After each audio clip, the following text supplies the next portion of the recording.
सबसे बड़ा मुद्दा जो हम चर्चा करने वाले हैं और जिसके लिए प्रधानमंत्री की जवाबदेही होती है और वो है मणिपुर। कल ही मणिपुर से एक जघन्य अपराध, दो महिलाओं के साथ जो अपराध हुआ है उसका एक वीडियो सामने आया है, देश के सामने आया है। ये घटना 2 महीने पहले की है।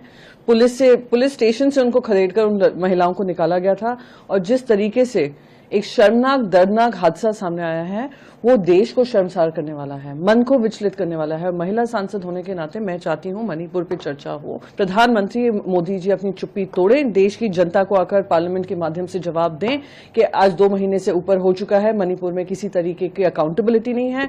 बीच में ये पूरा ड्रामा चला था कि चीफ मिनिस्टर को निकाला जाएगा, चीफ मिनिस्टर ने इस्तीफा नहीं दिया। आज तक देश की महिला मंत्री स्मृति ईरानी ने इस पर कोई बयान नहीं दिया है और जब पूरा ट्विटर पे ये वायरल हुआ है वीडियो, जब उन पे प्रेशर आया है तो कहती हैं कि मैंने चीफ मिनिस्टर से बात की। क्या ये सच्चाई नहीं है कि देश के किसी भी कोने में, देश या दुनिया के किसी भी कोने में इस तरीके के अगर माहौल हैं, वायलेंस के माहौल हैं, सबसे ज्यादा अगर किसी को परेशानी होती है महिलाओं को होती है। आज तक उन्होंने सीएम से संज्ञान नहीं लिया कि क्या वहां पे दर्दनाक हिंसा हो रही है, घटना हो रही है। तो मैं तो चाहती हूं कि ऐसी इनकम्पीटेंट मिनिस्टर, देश की most इनकम्पीटेंट minister, women and child welfare minister, जिन्होंने किसी तरीके का विमेन एंड चाइल्ड वेलफेयर की रिस्पॉन्सिबिलिटी नहीं ली हो, उनको इस्तीफा देना चाहिए अपना। और आज संसद में सबसे पहला मुद्दा यही होगा। मैंने भी 267 डाला है, खास करके इस मुद्दे पे डाला है और इस पे चर्चा होनी चाहिए। और 2.5 महीने पहले की ये घटना है, एफआईआर दर्ज कर ली जाती है, लेकिन अभी तक एक भी आदमी अरेस्ट नहीं करा गया। मुझे शर्म आ रही है कि ये हमारे ही देश में इतना घिनौना अपराध किया गया और कोई भी अभी तक अरेस्ट नहीं हुआ। और मुझे इस बात पे भी शर्म आ रही है कि केंद्र सरकार पिछले 3 महीने से, जब से मणिपुर जल रहा है, हाथ पे हाथ धर के बैठी है। हमारे देश के प्रधानमंत्री जी ने एक बार भी मणिपुर जाकर वहां पे जायजा नहीं लिया हालात का, और मणिपुर की वायलेंस के ऊपर अभी तक प्रधानमंत्री जी का एक स्टेटमेंट तक नहीं आया है। तो ये क्यों हो रहा है? मणिपुर हमारे ही देश का हिस्सा है। कैसे चलता रहेगा ऐसे अगर वहां पे महिलाओं के साथ इतना अत्याचार होगा? मैं आज पत्र लिख रही हूं प्रधानमंत्री जी को और मणिपुर के मुख्यमंत्री जी को, और मेरी 3 मांगे हैं। सबसे पहले तो कुछ भी कीजिए, अर्जेंटली मणिपुर की वायलेंस खत्म करवाइए।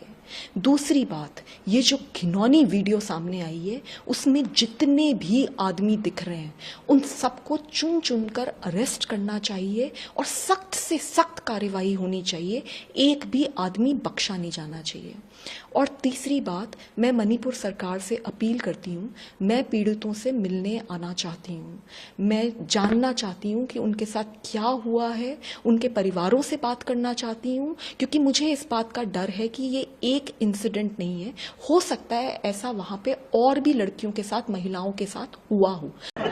We had various leaders from the government also have spoken up, but we had actually hoped that the Prime Minister will say something. I do not know for what reason, but he must have a good reason. But when he speaks out, probably we're expecting that he would do this on the floor of the House this time. When he does it, peace should ultimately come back to Manipur. We really hope. Yeah, most of the opposition raised it. Many of those that are in the NDA, including the government itself, we are also concerned, and many from amongst the partners also have raised this issue. So I think it is a very, very serious matter.